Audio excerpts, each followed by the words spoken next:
Well, let's see if this actually works on the first try. I might be talking to nobody and have to relaunch. Let me check my channel real quick. See what's going on. Nope, looks like we're going. Looks like it's actually working. Wow, on the first try. How about that? Yeah, it's been one of those weeks. We had the stomach bug go through our house. It's still not completely gone, but hopefully it's exiting our house. So it's been a heck of a week, a heck of a weekend. Things kept popping up, so I had to keep pushing my live show, pushing my live show, pushing my live show. You know, one thing after another. Which that's life, it happens, but I do try to be more consistent. I know I want to be more reliable to my subscribers. But, hey, Monday Night Live show, we are live, so does this count? I'm going to count it, okay? I don't know what anybody else is saying. I'm counting this. This is reliable. So, hopefully we can keep it going. Next live show is going to be Saturday, and then Monday, the usual. Once college football starts rolling around, I might try to add another live show, maybe on a Thursday, so it's not that long of a gap. But right now we're going to stick with Saturdays and Mondays. So, how was y'all's week? Did y'all have a good week, a bad week? What's going on with y'all? What about Juwan Howard? He's got some issues, guys. Fight number 2. I don't know how many punches he threw in that fight whenever Michigan played Wisconsin. But he was not happy, and he threw a few punches. And he's suspended. Michigan has suspended Juwan Howard. And Stephen F. Is saying that Michigan probably is going to fire Juwan Howard. So, what do y'all think about that? Y'all think that Michigan should say, hey, it's time to go, bud. Can't do stuff like that. I think they should, because there's no place for that really in any sport. You shouldn't be. I mean, especially the head coach. You're supposed to be you're supposed to be setting an example for the rest of your players, for your assistant coaches, for everybody, your entire fan base. And this was on national TV. So, stupid doesn't, really think. And that was a stupid move. You can't react like that. I don't even, I didn't watch the Michigan-Wisconsin game. I do know that Wisconsin beat them. What started that fight? Was it just he was mad about how Michigan has been playing? That Michigan will probably miss the big dance. Although, last check, Joe Lunardi still has them in. I don't see that happening. I just don't. Especially with that. They'll definitely count that for sure. So, I just want to know what caused him to kind of blow up on that. Was it the loss? Was something said? Was there a technical that happened that I didn't see? So, yeah, y'all let me know on that one. That one's a bit crazy. I would say it's fairly rare to see a coach either throw a punch or do something destructive. I know Bob Knight did it back when he was at Indiana, and somewhat while he was at Texas Tech. He was a little bit more mild when he was at Texas Tech, but his was more just throwing a tantrum, with the refs, throwing a chair. Juwan Howard, he was trying to inflict some damage on that Wisconsin assistant head coach. So I think that's a different situation there. Don't forget to hit the like button or the thumbs down button. Either way, both of those buttons help hit the YouTube algorithm, gets the video suggested more, and people jump in more conversation, more fan bases. And that's the whole point of going to Blue Dude, is to talk to as many fan bases as possible.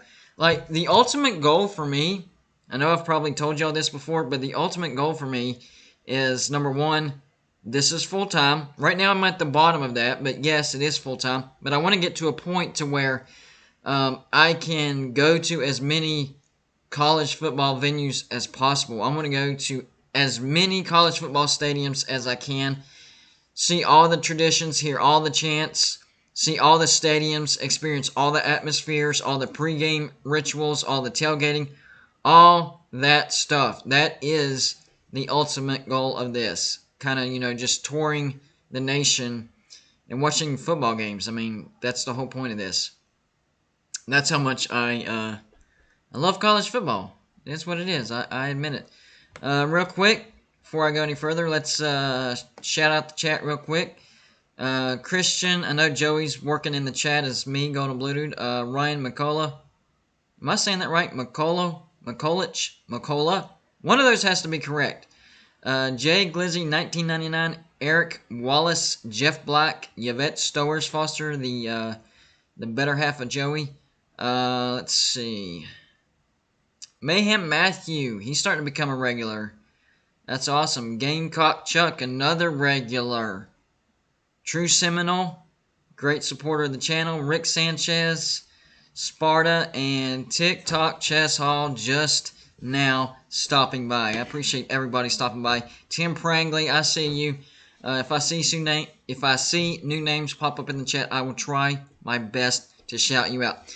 So there is something that me and Joey have been working on for the Patreon page, and that's actual merchandise. And so for the $20 and up, you're going to get a mug. We're going to try to rotate things. Those are going to be kind of the smaller items, like your mug.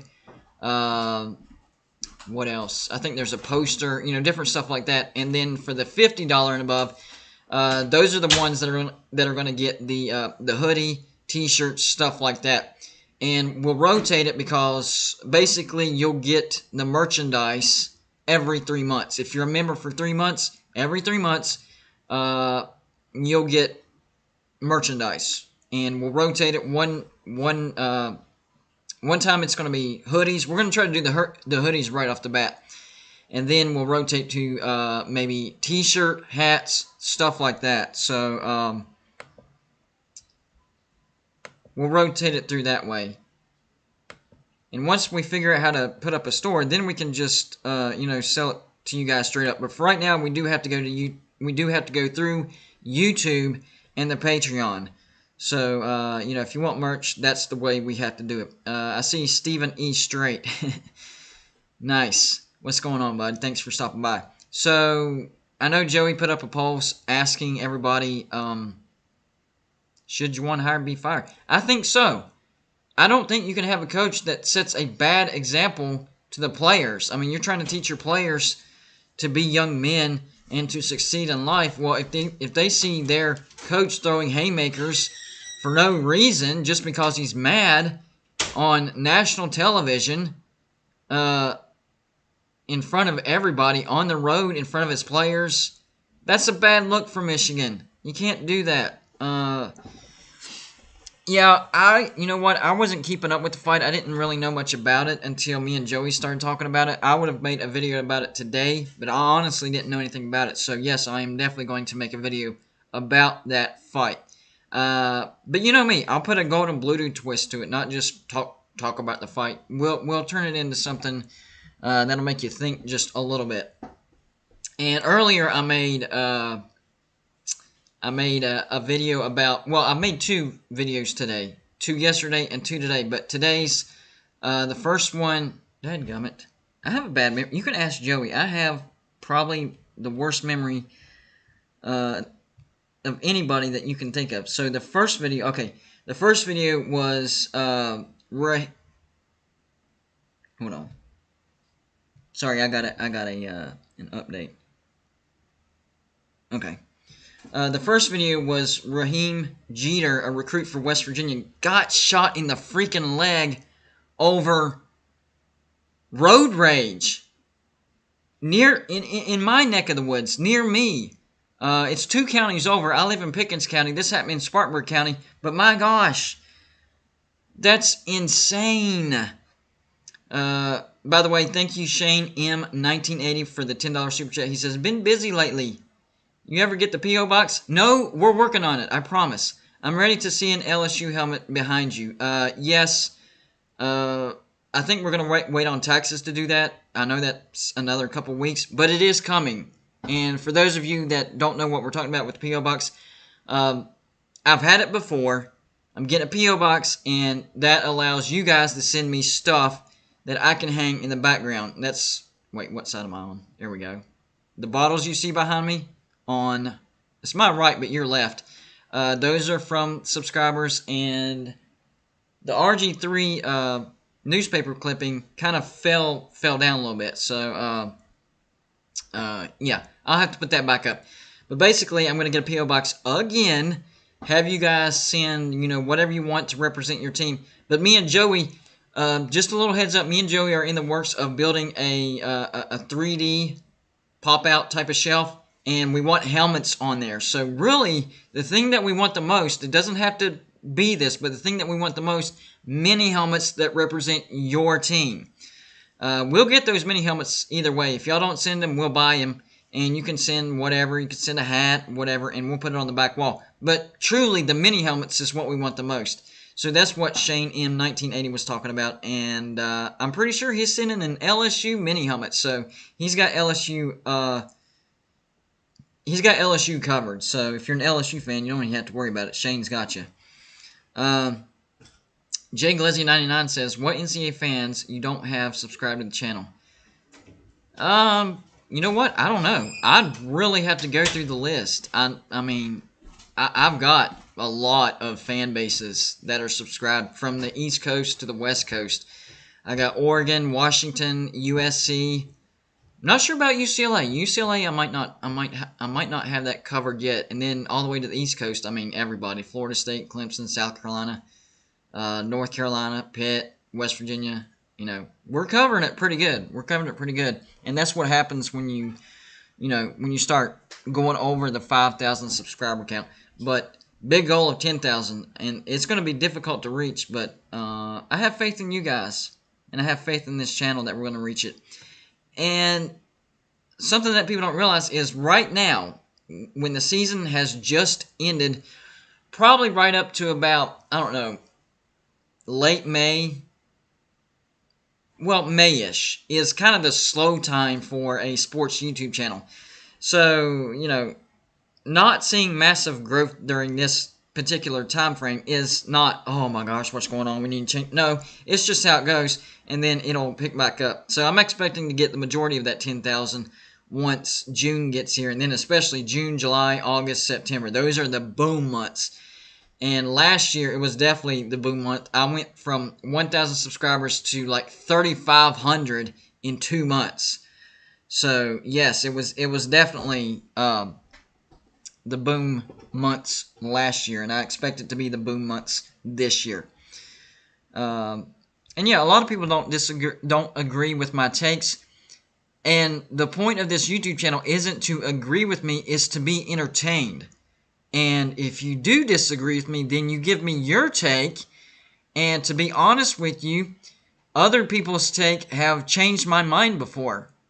Because I'm like, actually, you know what? That makes more sense. So it's more of a back and forth thing. You don't subscribe to Golden Blue Dude just because you agree with me all the time. That would be, I mean, if people, and I get this all the time in Facebook groups, this guy's a moron, I don't like anything he says, and blah, blah. I'm like,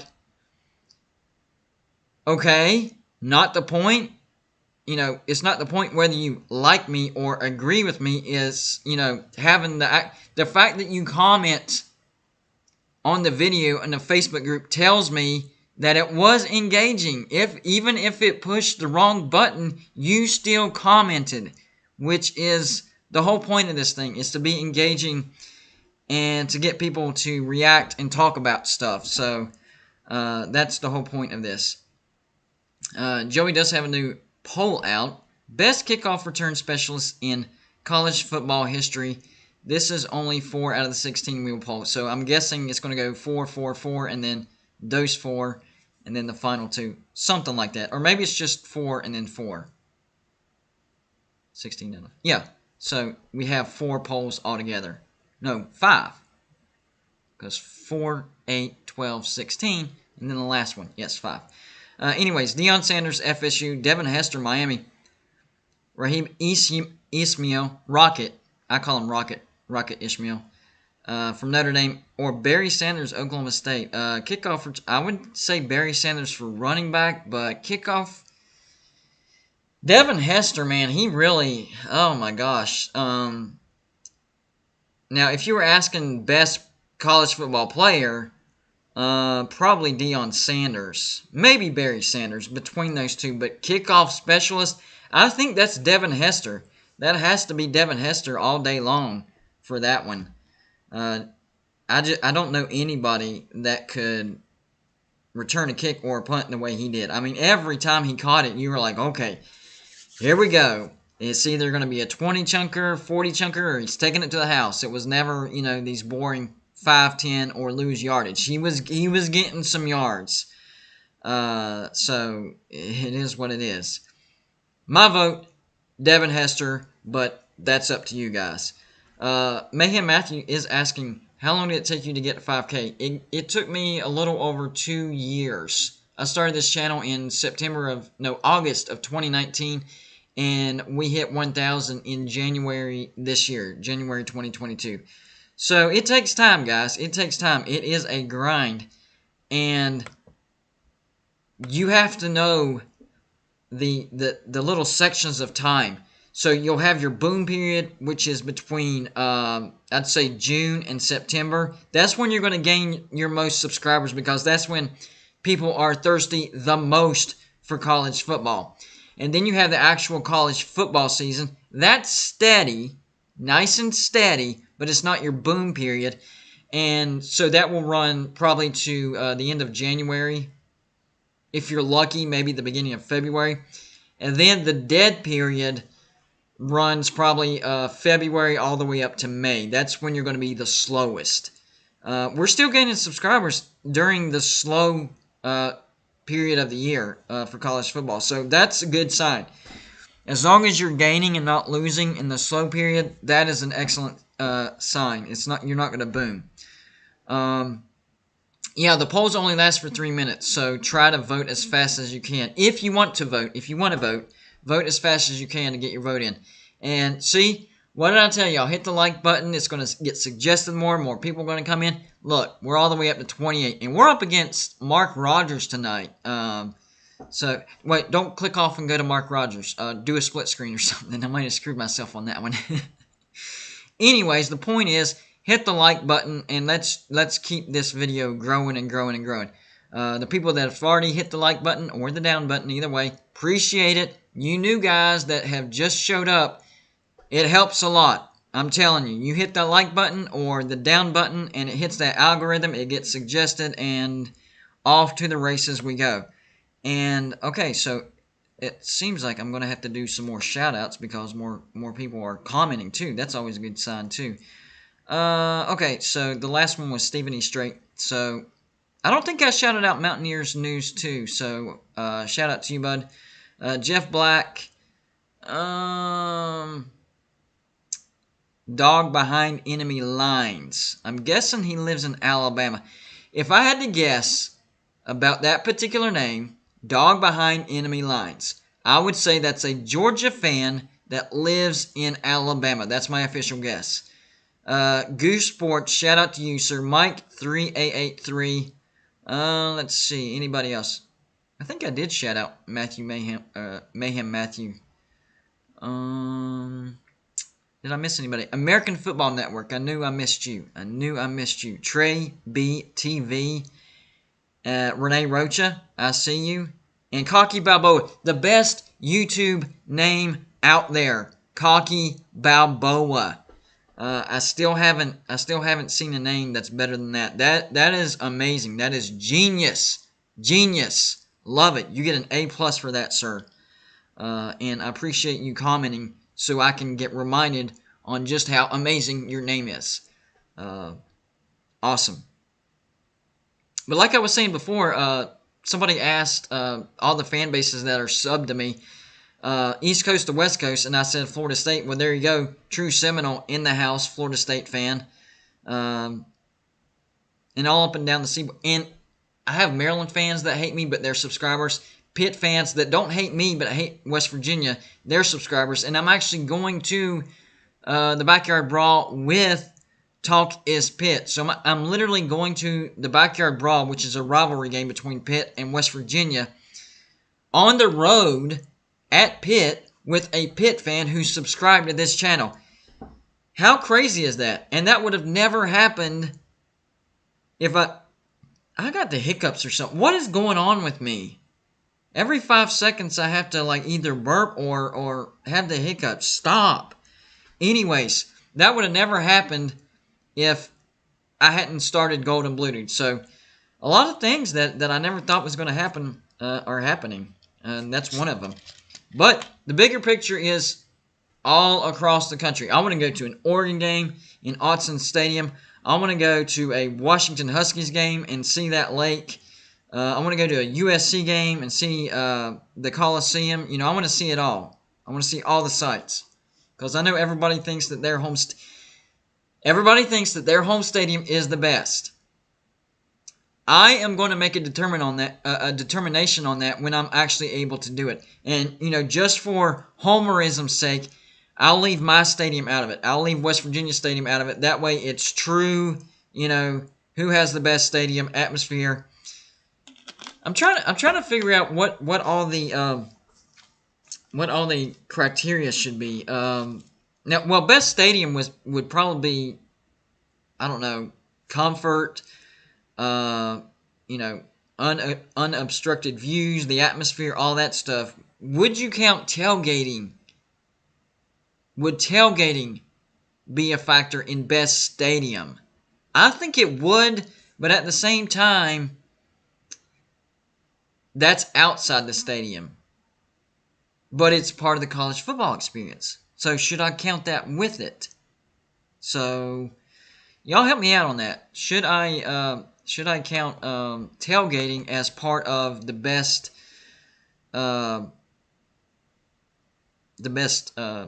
stadium? I don't know. Or we could do it separately and say best stadium and best tailgating experience. I can do that as well. But yes, Morgantown is always a good environment. But, you know, I'm a West Virginia fan. Of course I'm going to say that. I want to go to other venues. I have been to a Clemson game. It's pretty good. I think West Virginia's tailgating is a bit better. The stadium atmosphere, it's pretty close. It's pretty close. Not sure about that. But I haven't been to a Clemson game in a while, so that might be why. The West Virginia environment is more fresh in my mind. What I have heard is one of the stadiums with the worst environment is Notre Dame Stadium. I've heard that ushers literally tell you to sit down and be quiet, like if you're around old people that are trying to enjoy the game. That's insane. Like, you want your team to have home field advantage, like real home field advantage. By the way, the last poll, 2 of 5 best kickoff return specialists in college football history. Tavon Austin, West Virginia, ran away with that one. Ted Ginn Jr., Ohio State, Maurice Jones-Drew, UCLA, Tim Dwight, Iowa. I think he had an easier batch to go up against. I think that first batch was a lot tougher. By the way, who won that first batch? I didn't even. Let me scroll up a bit, guys. I missed that. It was Devin Hester, but that was close. Deion Sanders, and I agree with that. Deion Sanders was a good return specialist, but I think Deion Sanders more of a defensive specialist. Like his defense, his pick six, his interceptions, period, insane. And the Deion dance whenever he scored a touchdown in the NFL, amazing stuff.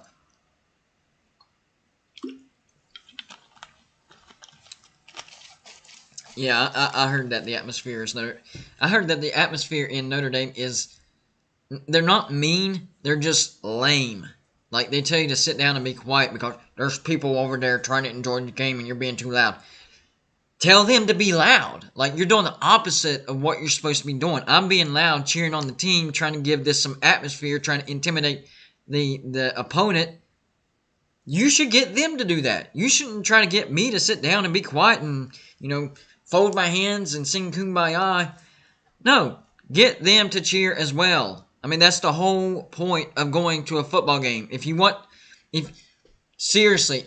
to sit and watch a football game in peace and quiet and manners and this and that, stay home and watch it on TV. Duh. Like, don't go to a game if you don't want it to get raucous and loud and stuff. That's dumb. I don't understand that. That blows my mind, to be honest with you. Like, I've never heard that before.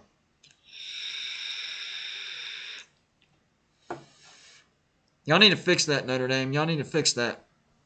Poll 3 of 5, best kickoff return specialist in college football history. Wes Walker, Texas Tech Red Raiders. I like him more as a wide receiver. Antonio Perkins, Oklahoma. Allen Rosem, Notre Dame. Javier Arenas, Alabama. I would still go with Wes Welker. Yeah. Even though I know him more as a wide receiver, I would go with Wes. But that one's tough. I still don't think that's as good of a batch as the first batch. That first batch was crazy good. But yeah, I'd have to go with the double W. Let's see. All right, new people in the house. Shout you out real quick.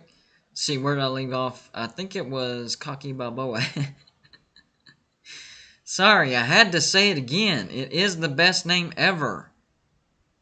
I'll use every excuse in the book to say that. I don't know if I shouted you out, MSU Detroit fans, so just in case, there you go. There's your shout out. And if I did, there's your double shout out. Brendan Baker in the house. He's starting to be consistent. Jennifer Miller, go Clemson. I didn't know you were a Clemson fan. So is my wife, so that's pretty cool. What do y'all think is the best rivalry game? It's weird because if you go region by region, in the North region, you'll always get Ohio State and Michigan as the best rivalry game. If you go down south, most people would say Alabama, Auburn. And then if you go out west, you know what? That's a good question. UCLA, USC? I don't know. I mean, they do. Don't get me wrong. The West has a lot of good rivalries. They do. But is there any that stack up to Auburn, Alabama, or Ohio State, Michigan? I know USC and UCLA, it is a good, healthy rivalry. Don't get me wrong. But is it to that level? I don't think so. I don't think it's to that level. I do like Michigan State, Michigan. I do, but I think Ohio State and Michigan is just a notch above. Not sure. I mean, I know Oregon State's pretty good, but Oregon State's usually bad. I don't know. Army, Navy, yeah, I get it. Yeah, Army, Navy. But is there, I guess my question is, in y'all's opinion, is there any rivalries that's as good as the Iron Bowl, Alabama, Auburn, and then Michigan, Ohio State? Army and Navy, that is a good rivalry. I just don't think it's I don't think it's top notch. I think it's right under. Second tier, really good, but not quite there. I would even put the Backyard Brawl not quite there. And that's my rivalry. I think it's a heck of a rivalry. I don't think it's on the same level. I truly don't. I would say, okay, how would we base this on? Number one, hate. How much these teams hate each other. Number two, how closely matched are they? Number three, how much does the game mean to the entire season? So if you lost the rest of your games, if you won that one rivalry game, would it make up for the rest? I think for the Iron Bowl it would.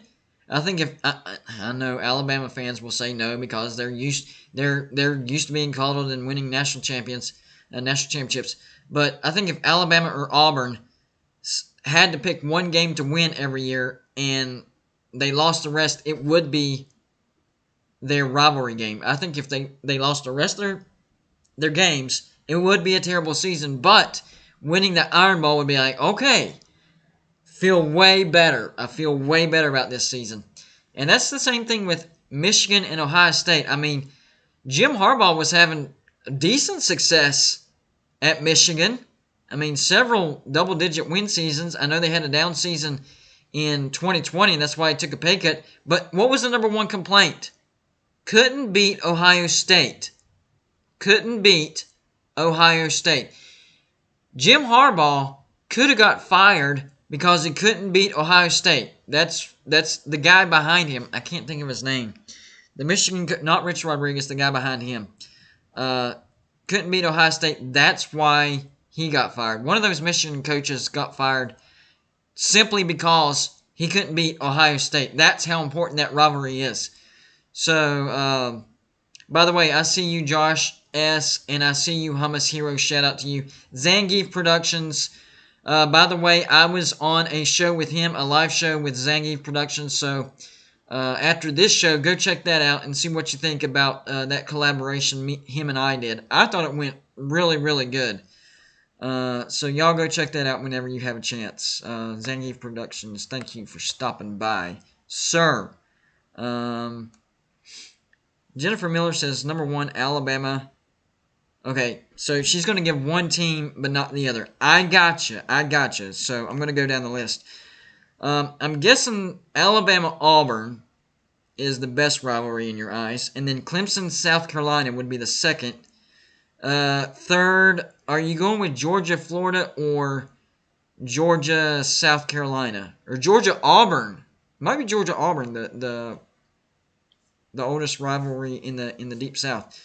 And then number four, Michigan-Ohio State. I would definitely put Michigan-Ohio State above Clemson-South Carolina and Georgia and whoever. Georgia Tech, Georgia Auburn, Georgia South Carolina. I don't know.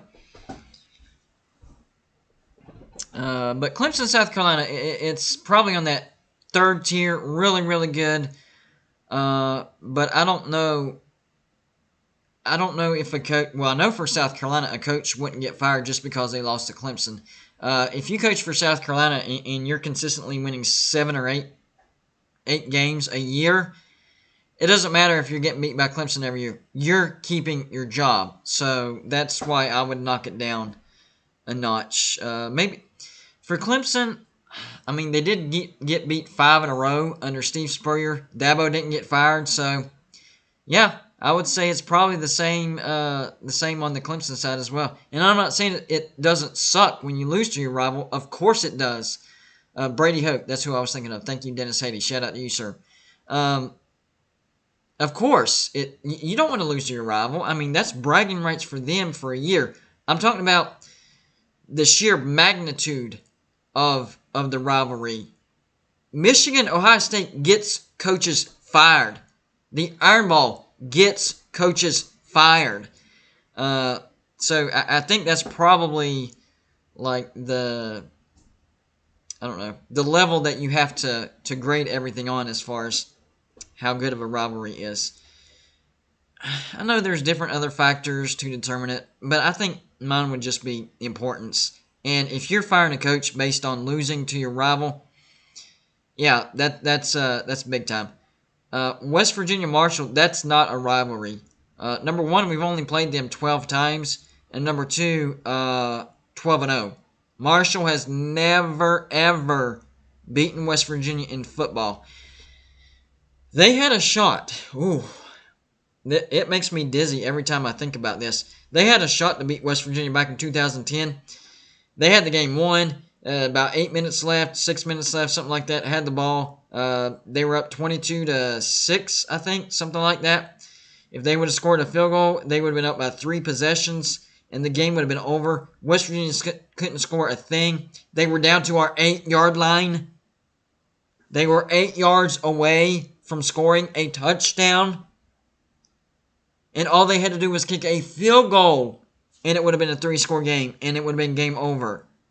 But no, they fumbled the ball. We scored 2 times, and the 2-point conversion, sent it to overtime, and the rest is history. So if you're a West Virginia fan or a Marshall fan or anybody, and you've never seen that game, Google West Virginia Marshall 2010.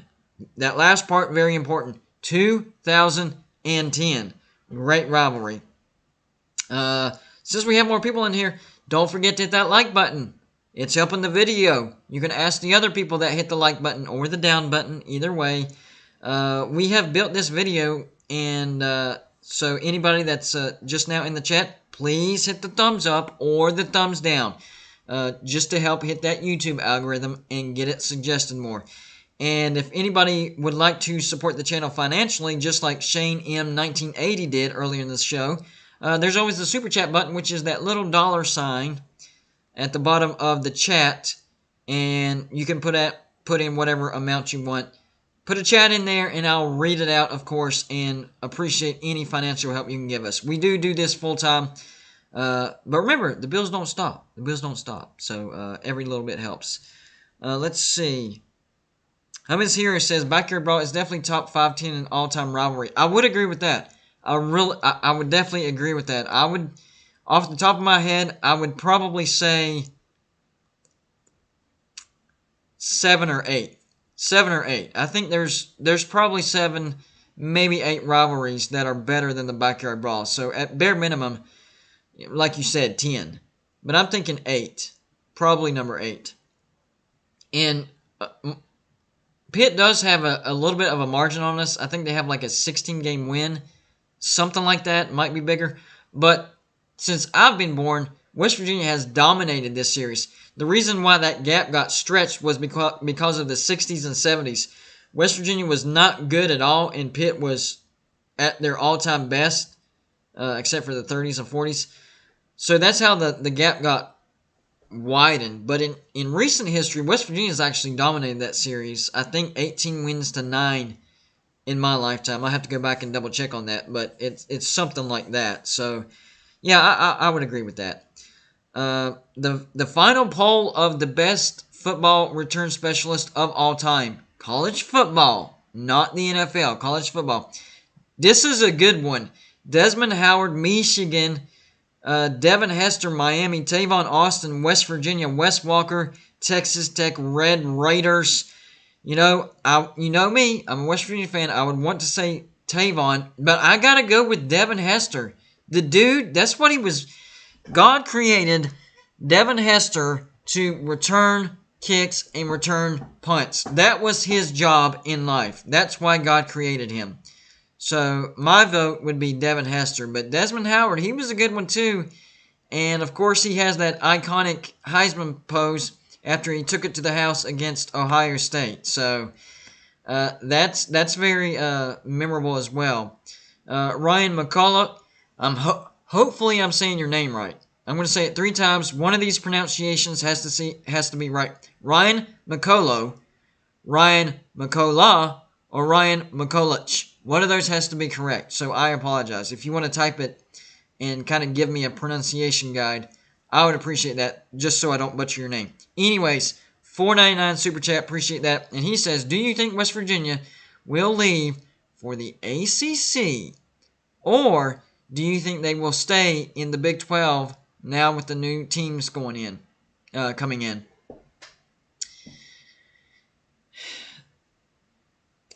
Just going by what my sources have told me, continue to tell me, and aren't backing off yet, I really do think that West Virginia is leaving for the ACC. Now, I'm glad that you put that last part of the comment in. Now, with the new teams coming in. Because, yes, that definitely makes it look like that nobody else is leaving after Texas and Oklahoma. Whenever that came out, I immediately called my sources, and I'm like, this doesn't look like we're departing. They're actually adding, BYU, Houston, UCF, and Cincinnati. Yeah, they're going to miss Oklahoma and Texas, but they're adding some good brands. This does not look like we're leaving. No, I'm telling you, man, they're still leaving. There's a few things that they have to meet in the requirements for them to get voted in, and the timing is the only thing I'm not sure on, but yes, they're still leaving. So, going by the sources that I trust a lot, I'm going to say yes. But yeah, that's a good point. Some of the stuff that's come out with the Big 12 makes it seem like no, West Virginia is not leaving for the ACC. I will say this: one of the color commentaries. I don't know if it was the sideline reporter or the booth guy. Name escapes me right now. But when he was asked about West Virginia the ACC, his response was, "Let's stick that in our back pocket and sit on it for a while." He didn't say yes and he didn't say no. Okay, when something's not true, you deny it. Okay, no, that's not happening. When it is true, but you can't confirm it, then you say, I can't confirm it, but I can't deny it. Or, I don't want to talk about that right now. Or, let's stick it in our back pocket. So that's another thing that kind of reassured me. Shane M. 1980, another super chat. Appreciate it. $5. He says, I think the SEC should have brought in West Virginia instead of Missouri. It just seems like a much better fit, especially in the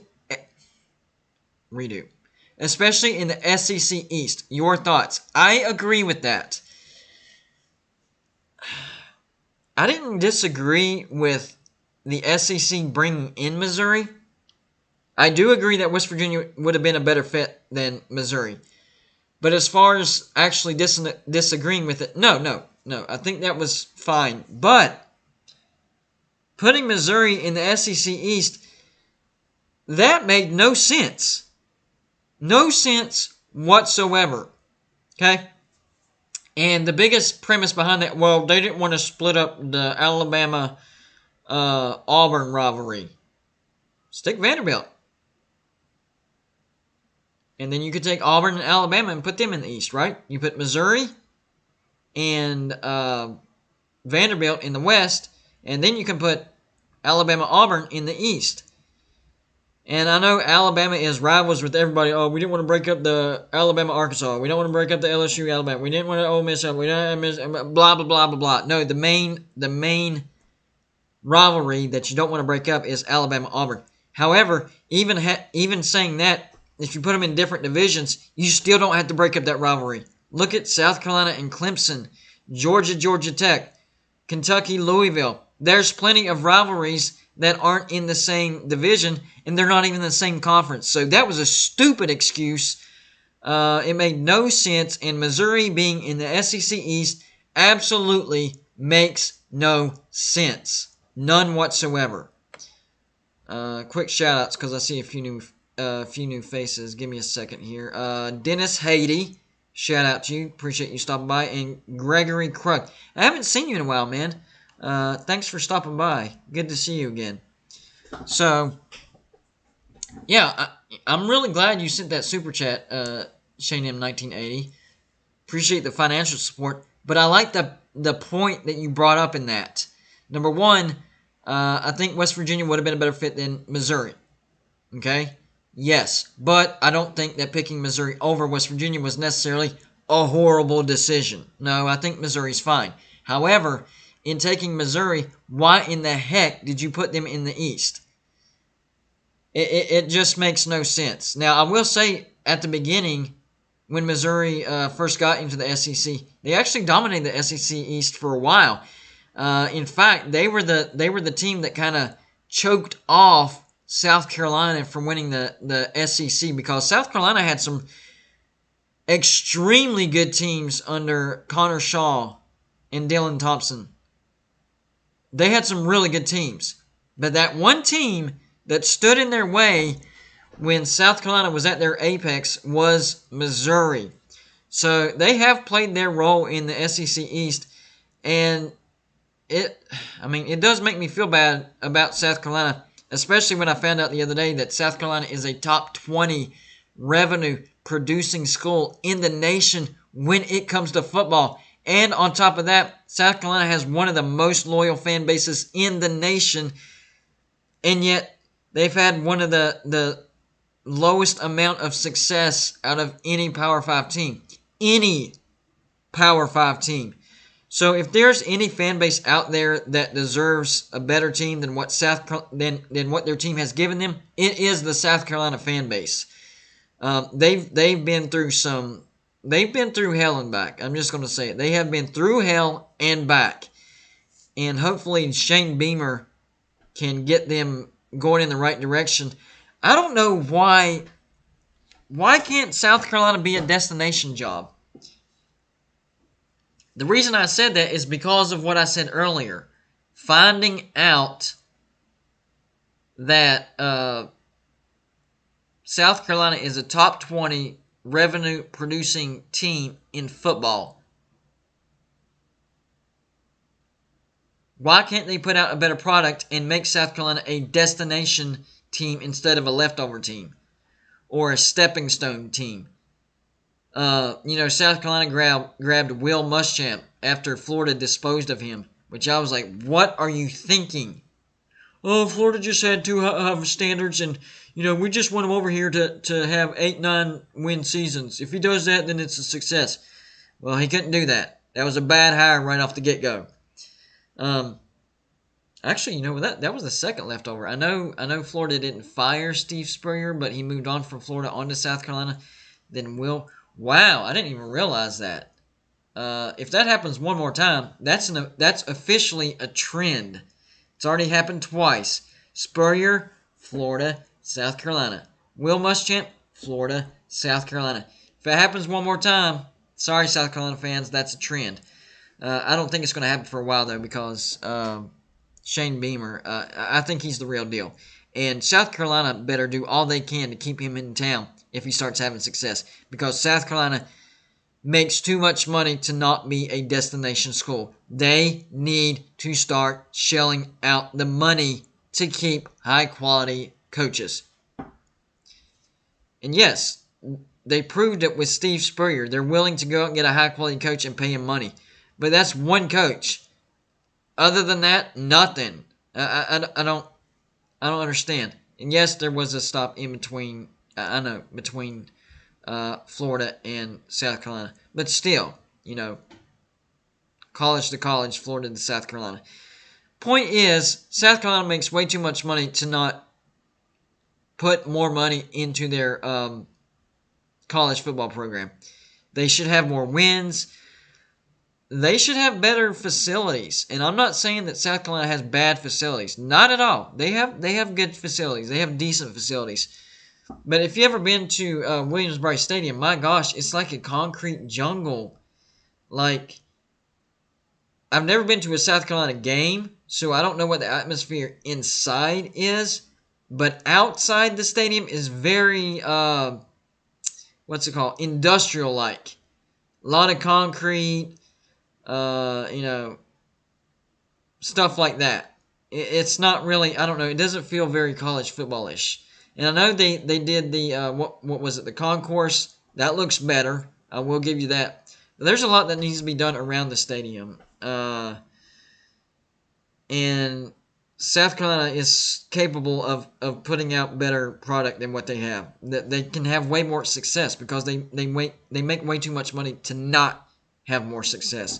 That's the point I'm trying to make. South Carolina makes the money to have success. Something is not translating, and I can't put my finger on it. Let's see. Who else have I missed? Brent B. Oh, wait, the poll real quick. This might be the last poll, by the way, guys. Who would you like to see as a guest on my show? Dale Wolfley, former West Virginia player, all-time great, yes. Craig Smoke, Sikkim, 365 Sports. He's a fun guy to talk to, by the way. Tony Karate, WU play-by-play guy. I've had him on before, actually.